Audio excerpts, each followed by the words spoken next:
بسم اللہ الرحمن الرحیم۔ السلام علیکم۔ امام بخاری کی زندگی۔ آپ کا پورا نام محمد بن اسماعیل بن ابراہیم تھا، لیکن آپ امام بخاری کے نام سے ایسے مشہور ہوئے کہ آپ کا پورا نام بہت کم لوگ ہی جانتے ہیں۔ آپ 13 شوال 194 ہجری میں جمعہ کے دن نماز کے بعد دنیا میں تشریف لائے۔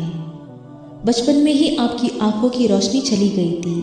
یہ دیکھ کر آپ کی ماں کو بڑی تکلیف ہوئی اور وہ ہر وقت رو رو کر آپ کی آنکھوں کی روشنی کے لیے اللہ سے دعا کرتی رہتی تھی۔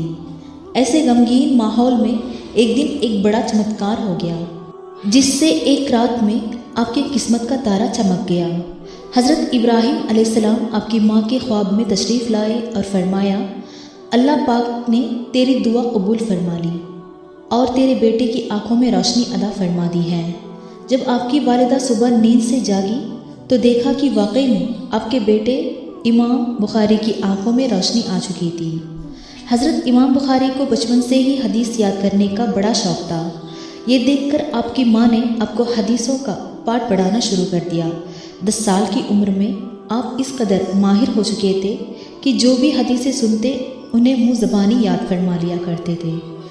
اس عمر کے دور میں آپ حضرت امام داخلی کی خدمت میں جایا کرتے تھے، جنہوں نے آپ کو حدیثوں کے بارے میں اور پڑھایا۔ 16 سال کی عمر ہوتے ہوتے آپ نے حضرت عبداللہ بن مبارک اور حضرت واقع کی لکھی ساری حدیثیں یاد کر لی۔ پھر آپ اپنی ماں اور بھائی احمد بن اسماعیل کے ساتھ حج کے لیے تشریف لے گئے۔ حج کے بعد ماں اور بھائی تو اپنے وطن واپس آ گئے، لیکن آپ نہیں آئے۔ آپ حجاز میں ہی رک گئے اور 1080 عالموں کی خدمت میں حاضری دے کر 6 لاکھ حدیثیں منہ زبانی یاد فرما لیں۔ علم حدیث کے اسی شوق میں آپ نے مکہ، مدینہ، کوفہ، بصرہ، بغداد، مصر اور کئی سارے شہروں کا بار بار سفر فرمایا۔ آپ میں ایسی قابلیت تھی کہ آپ جو سنتے اور اسے یاد کر لیتے، آپ کو کبھی کاغذ قلم کی ضرورت نہیں پڑی۔ ایک وقت کی بات ہے، آپ کے ایک ساتھی نے آپ سے فرمایا، محمد تم خالی ہاتھ درسگاہ میں آتے ہو اور صرف حدیثیں سنتے ہو، لکھتے نہیں، تو تمہارے آنے کا کیا مطلب؟ آپ نے فرمایا، تم میرا امتحان لے سکتے ہو کہ میں نے درسگاہ میں آ کر کیا حاصل کیا۔